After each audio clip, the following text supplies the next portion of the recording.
Hello lovely students and welcome back to English with Lucy. I have really been enjoying the little series I'm making about C1 level English, advanced English, and from your feedback, you've been enjoying it too. So today I decided to really push myself and push you too and see if I could write a lesson about ordering a coffee in English at a C1 level. How advanced can we make ordering a simple cup of coffee? Oh, just watch me. It's going to get advanced. Before we begin, as always, I want to let you know that I have lovingly created a free PDF for you. It goes with this lesson.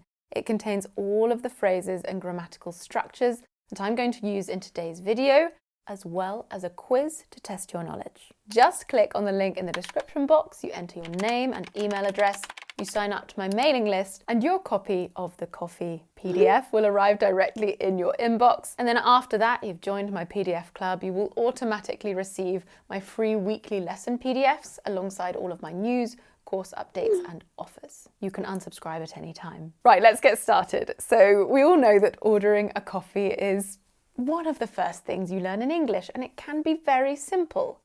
Can I have a coffee, please? This way of ordering a coffee is absolutely fine. It's perfect, in fact, although it probably wouldn't work in somewhere like Starbucks, where an order is more like, can I get a doppio half-calf skinny mocha venti to go? You love one of those. I know I do. But that's not what we're talking about today. I want to order a normal coffee in advanced English. And I know what some people are going to say when they hear my order. People never speak like that. I agree.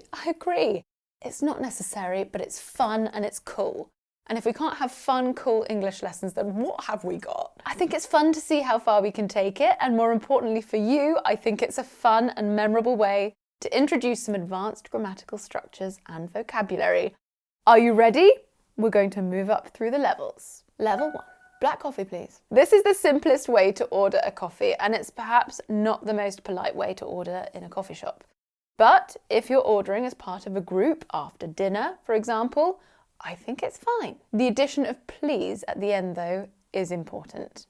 Let's take it up a notch. Level 2. Can I have a black coffee, please? Here, the request is formulated as a question using the modal verb can, which makes it more polite than the first one. You will often hear this said as, can I get a black coffee, please? This is slightly more common in American English, but it's making its way into British English. Some people don't like the use of get here, but a lot of native speakers use it. Now let's say this more politely. Level 3. May I please have a black coffee with a splash of milk? All right, we're getting a little bit more complex here. This is a very polite way to order a coffee using the modal verb may.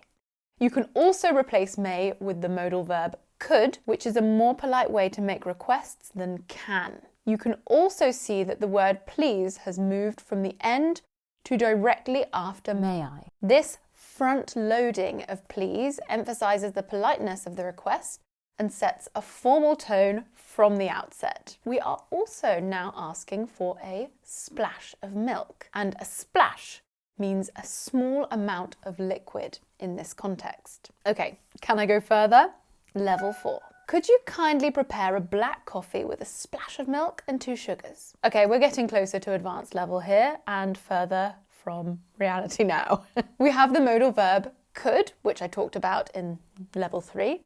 And instead of please, we can see the adverb kindly. This is another way to soften a request and make it more polite. Let's add a little more advanced language. Level 5. Would it be possible for you to brew a medium-sized black coffee with a splash of milk, 2 sugars and a sprinkling of cinnamon on top? All right, this one is even more polite and a bit poetic as well. Would it be possible is a very polite way to form a question. We also have some more advanced vocabulary, including to brew, meaning to make a hot drink like coffee or tea, and sprinkling, which means a small amount of liquid or powder that is dropped onto a surface. Can I make it even more advanced? Level 6, and we're not even at the end yet.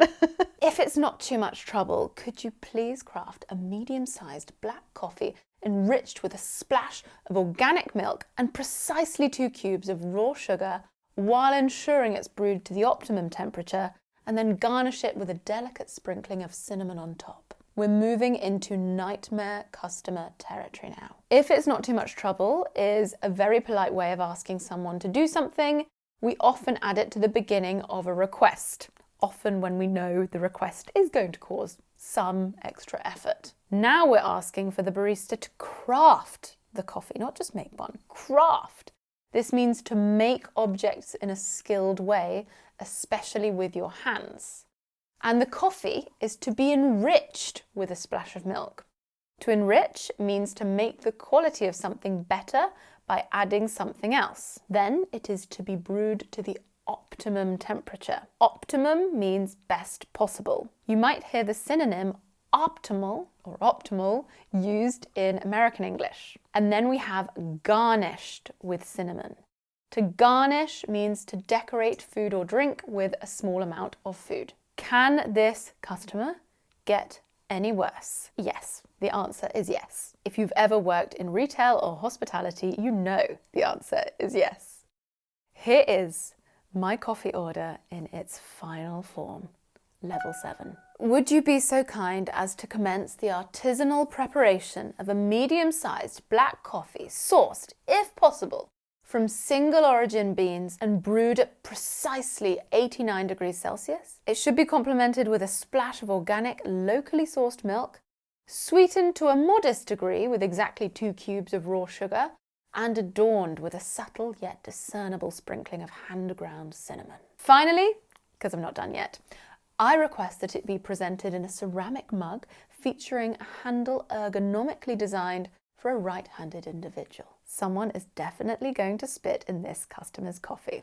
Let's look at the grammar. Would you be so kind as to is a very, very polite and formal way to make a request. And in the final sentence, you saw the structure, I request that it be presented. This sentence uses the subjunctive mood, which is a formal structure in English and appears after certain verbs like request. And the vocabulary, first there is to commence, which means to begin. We had artisanal, meaning prepared in a traditional way. We have complemented. This is the verb to complement with an E. It's different to the one with I. If one thing complements, with an E, another, it goes well with the other thing and it makes it better. We complement each other, we go well together, we make each other better. We complement each other means we give each other compliments. I like your dress, I like your hair, I like your coffee.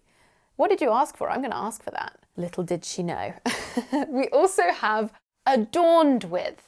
The verb to adorn means to add something decorative to a person or thing to make it more attractive. We also have the adjectives subtle and discernible. Subtle means not obvious or noticeable, while discernible means able to be recognized. So I wanted it subtle but discernible. Nightmare. And finally, perhaps the most egregious request, an ergonomically designed handle.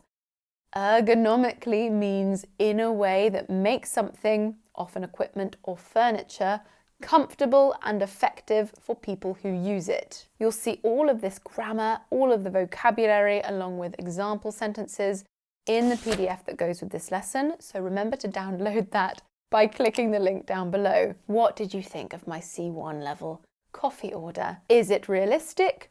No. Is it interesting? I think so, and I hope it will help you to remember some of the structures and vocabulary that I've presented. We really do use all of these words and phrases in real life. I really hope you enjoyed this lesson. If you have any requests for future C1 level ridiculous videos, please let me know in the comments. I love writing and making these. One other thing you might be interested in, especially if you're interested in English at this level, I have a really gorgeous C1 program. It's 12 weeks long. You can start it immediately. Over 2,000 students have taken this course and they have had fantastic results. Look at the feedback from some of my amazing C1 students. My team and I poured our heart and soul into this course. We worked a story throughout all of the readings and listenings. We injected a lot of humour. We've even got an entire module on British English humour. We weave pronunciation throughout the course. We have weekly conversation lessons where you listen in on conversations I've had with really interesting people, and then we break them down and analyse them. The conversations, not the people. The people stay intact. If you're interested in learning a little bit more, visit englishwithlucy.com. All of my courses are there. Check out the C1 programme. I will see you in the next lesson. Mwah!